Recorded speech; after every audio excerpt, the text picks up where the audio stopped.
السلام علیکم ورحمۃ اللہ وبرکاتہ۔ میرے عزیز دوستو، آج اس ویڈیو کا عنوان ہوگا کہ کیا نبی سے مدد مانگنا یہ شرک ہے یا پھر نبی سے مدد مانگنا یہ اچھی بات ہے۔ میرے عزیز دوستو، آج میں آپ کو دیوبندی علماء کو بھی دکھاؤں گا اور سنی علماء کو بھی دکھاؤں گا۔ آپ خود ڈیسائیڈ کیجئے گا کیا نبی سے مدد مانگنا شرک ہے یا پھر نبی سے مدد مانگنا صحیح ہے۔ تو میرے عزیزو، آئیے سب سے پہلے آپ دیوبندی علماء کی کچھ کلپس دیکھ لیجئے۔ انہوں نے نبی صلی اللہ علیہ وسلم کو حاضر ناظر، مشکل کشا، حاجت روا، مختار کل سب چیزیں بنا دیا۔ جب ان سے سوالات پوچھے جاتے ہیں کہ بھائی پھر اللہ کو کب پکاریں، نبی کو کب پکاریں، کون سی دعا اللہ سے مانگیں، جب اللہ نے سارے اختیارات نبی کو دے دیے ہیں تو پھر نبی سے ہی مانگ لیں، یہاں کے یہ کیا ہو جاتے ہیں؟ کنفیوز۔ قرآن تو 2 اور 2 4 کی طرح کہتا ہے میں نے کسی کو بھی کسی بھی قسم کے اختیارات نہیں دیے، سارے اختیارات کس کے پاس ہیں؟ میرے پاس۔ لہذا نہ پیغمبر سے مانگو، نہ فرشتوں سے مانگو، نہ بزرگوں سے مانگو، نہ قبروں سے مانگو، دینے والا کون ہے؟ میں۔ یہ عقیدہ 2 اور 2 4 کی طرح واضح ہے، اس میں کسی قسم کی کوئی کنفیوژن نہیں۔ اس سے ہٹیں گے تو ایک جنگل ہے۔ پھر وہ کہتے ہیں جب پولیس سے مدد مانگنا جائز ہے تو پیغمبر سے مانگنا جائز کیوں نہیں؟ بھائی پولیس سے مدد اور طرح کی مانگی جاتی ہے، وہ اسباب کی دنیا میں مدد ہے۔ وہ ہم اسباب سے ہٹ کے مدد کی بات کر رہے ہیں۔ اسباب والی مدد تو میں آپ سے بھی پانی لے کر آؤ، یہ کرو وہ کرو، یہ تو اسباب سے ہٹ کے ایسی مدد جس کی لاجک نہیں ہے۔ اللہ کچھ کرنے میں کسی لاجک کا محتاج نہیں ہے، وہ سب کچھ زکریا علیہ السلام کو بڑھاپے میں اولاد دے سکتا ہے۔ اب زکریا علیہ السلام، کوئی آدمی بوڑھا ہو، بیوی بانجھ ہو، اور وہ کسی سے جا کے اولاد مانگے، وہ کافر ہو جائے گا؟ آپ کہیں گے کہ نبی علیہ السلام سے مانگنا ہے نا، نبی علیہ السلام ہمیں ایاک نعبد و ایاک نستعین سکھا کے گئے ہیں، یا حی یا قیوم برحمتک استغیث سکھا کے گئے ہیں۔ ہم نبی علیہ السلام کے پکارنے کو گستاخی سمجھ کہ نہیں، جب نبی علیہ السلام نے نہیں تعلیم فرمایا ہم نہیں کریں گے۔ نبی علیہ السلام نے کہاں فرمایا کہ میری قبر پہ آ کے مجھ سے مانگو؟ یہ جتنی باتیں پیش کرتے ہیں تو آپ کی مبارک زندگی سے ہیں۔ کوئی ٹوٹی ہوئی پنڈلی لے کے آ گیا، چلیں ادھر ہی آ جائیں۔ صحیح بخاری میں ہے، بڑی لمبی حدیث ہے، الٹیمیٹلی ایک صحابی کی پنڈلی ٹوٹتی ہے، وہ نبی علیہ السلام کے پاس آتے ہیں، نبی علیہ السلام اپنا مبارک ہاتھ پھیرتے ہیں، وہ کہتے ہیں میری پنڈلی اس طرح ہوگی کبھی ٹوٹی نہیں تھی۔ کہتے ہیں دیکھیں صحابہ تو نبی سے ہی مانگتے تھے۔ ہم کہتے ہیں نبی علیہ السلام ابھی مسجد نبی میں موجود ہوں، ہمارا کوئی مسئلہ ہم لے کے پہنچ جائیں گے۔ اس سے آپ مبارک زندگی کے بعد قبر پہ جا کے مانگنا کیسے ثابت کر دیتے ہیں؟ میرا ایک یوٹیوب پہ کلپ ہے، نبی صلی اللہ علیہ وسلم سے قبر مبارک پہ جا کے مانگنا، وہ کیسے ثابت ہو جائے گا؟ کہتے ہیں جی جب وہ ثابت ہو گیا تو نبی علیہ السلام زندہ ہے تو زندہ سے جا سکتے ہیں۔ یار وہ آخرت کی زندگی میں نبیوں کے ذریعے معجزات ظاہر ہوتے ہیں، وہ علیحدہ معاملہ، اور نبی جب دنیا میں ہوتے ہیں۔ لا فاعل فی الحقیقت ولا مؤثر الا اللہ۔ حضور نے فرمایا کہ اگر تمہیں جوتا باندھنے کا تسمہ درکار ہو تب بھی اللہ سے مانگو، کسی کے سامنے سوال کا جو ہاتھ جو ہے وہ دراز نہ کرو۔ اللہ نے تمہیں ایک عزت نفس دی ہے، اس عزت نفس کو دہلا نہ بناؤ، کسی کے سامنے جو ہے اپنا ہاتھ پھیلا دینا، اپنی عزت نفس جو ہے تو ختم کر دینا ہے، مت مانگو کسی سے کچھ۔ لیکن یہ کہ ٹھیک ہے دنیا میں کام چلتا ہے۔ حضور کا شکی شان تو یہ تھی کہ اگر آپ سواری پر ہوتے تھے اور آپ کی چھڑی گر گئی تو سواری کو بٹھا کے اس سے اتر کر چھڑی خود اٹھاتے تھے، آپ کسی اپنے ساتھی سے یہ نہیں کہتے تھے کہ میری چھڑی پکڑا دو مجھے۔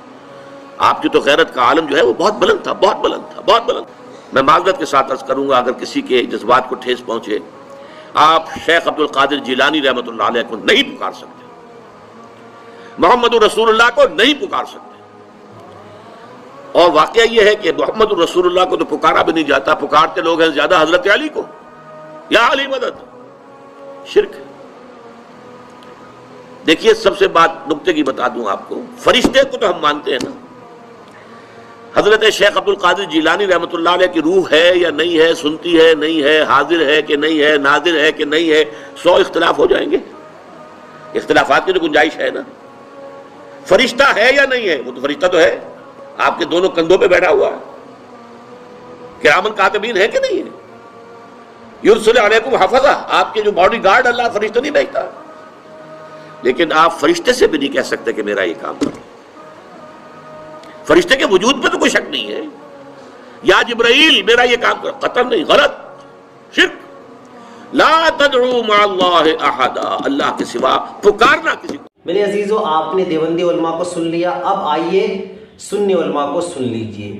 حضرت ابن عمر رضی اللہ تعالیٰ عنہ کا پاؤں سن ہو گیا، امام بخاری نے اس حدیث کو روایت کیا ادب المفرد کے اندر۔ تو کسی نے کہا اذکر احب الناس الیک، جو تجھے سب سے زیادہ پیارا لگتا ہے اس کا نعرہ لگا. تو حضرت جو ہے وہ ابن عمر نے کہا فقالا یا محمدا، اللہ تعالیٰ جل شانہ نے ان کا پاؤں فوراً ٹھیک کر دیا. تو یہ امت کا معمول ہے، اگر اس کو ہم شرک کا الزام لگا دیں گے تو پھر امت میں سے کوئی نہیں بچے گا. شرک کیا ہے؟ میں تعریف کر رہا ہوں. شرک یہ ہے کہ رب کی الوہیت میں رب کے ساتھ کسی کو شریک ٹھہرانا.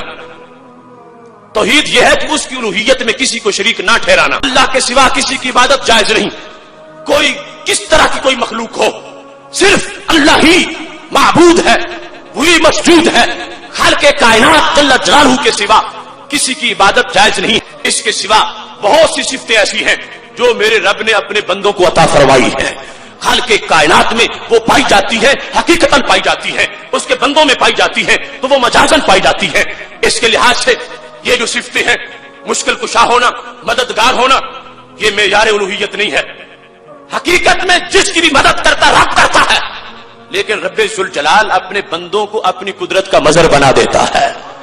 اگر کوئی کہتا ہے کہ معیار الوہیت یہ ہے کہ مددگار ہونا، تو میں کہتا ہوں بدر میں فرشتے بھی مدد کرنے آئے تھے.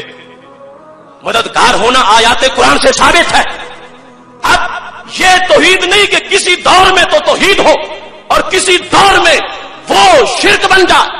جو توحید ہے ہمیشہ توحید ہے، جو شرک ہے وہ شرک ہے. بدر کے میدان میں جب فرشتے مدد کر رہے تھے تو اس وقت بھی توحید ہی تھی، یہ شرک نہیں تھا. پھر ماننا پڑے گا اللہ کا کوئی بندہ اللہ کی اذن سے اگر مددگار ہے تو یہ قرآن کا فیصلہ ہے، لوگوں کا گھڑا ہوا دین نہیں ہے. خالق ہدایت کون ہے؟ ہدایت کا پیدا کرنے والا بے شک اللہ تعالی. نبی کے لیے فرما دیا کہ یہ سیدھے راستے کی ہدایت دیتے ہیں. محبوب پرچی میں کاٹتا جاتا ہوں، بانٹ جوانوں کے سرلا. کہ مدد منگوایا رب نے دو سے، اور یہ دونوں خدا نہیں ہیں. رب نے کہا استعینوا، استعانت چاہو، مدد مانگو، بالصبر والصلاۃ. نہ صبر خدا ہے نہ نماز خدا ہے. اب خدا ہی غیر خدا سے مدد منگوائے تو جماعت کو خراب کیوں لگ رہا ہے؟ اللہ ہی غیر اللہ سے مدد مانگنے کو حکم دے رہا ہے. استعینوا آدیش ہے تو کوئی تو وجہ ہوگی. صبر سے مدد مانگو، نماز سے مدد مانگو، کوئی تو وجہ ہوگی. ہاں ہے، دونوں اللہ کو پسند ہے، دونوں اللہ کو محبوب ہیں، پسند ہے. تو اس کا مطلب یہ کہ قرآن حکم دے رہا ہے اللہ کی پسند سے مدد مانگو. تو خالی صبر پسند ہے، نماز پسند ہے، نبیین پسند نہیں، صدیقین پسند نہیں، شہداء پسند نہیں. ارے بغداد کا غوث بھی پسند ہے، اجمیر کا خواجہ بھی پسند ہے.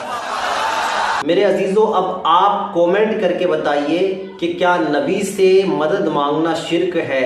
میرے عزیز دوستوں، میں اس کی وضاحت اور اچھی طریقے سے کر دے رہا ہوں کہ شرک کہتے ہیں کہ اللہ تبارک و تعالیٰ کی ذات میں کسی کو شریک ٹھہرانا، بس یہ بات شرک ہے. باقی کوئی بات بھی شرک نہیں ہوتی. اگر کوئی کام انسان کر لیتا ہے تو وہ گنہگار ہوتا ہے، چاہے وہ گناہ کبیرہ کا مستحق ہوگا، چاہے وہ گناہ صغیرہ کا مستحق ہوگا. میرے عزیز دوستو، امید کریں گے کہ یہ ویڈیو آپ کو سمجھ آ گئی ہوگی.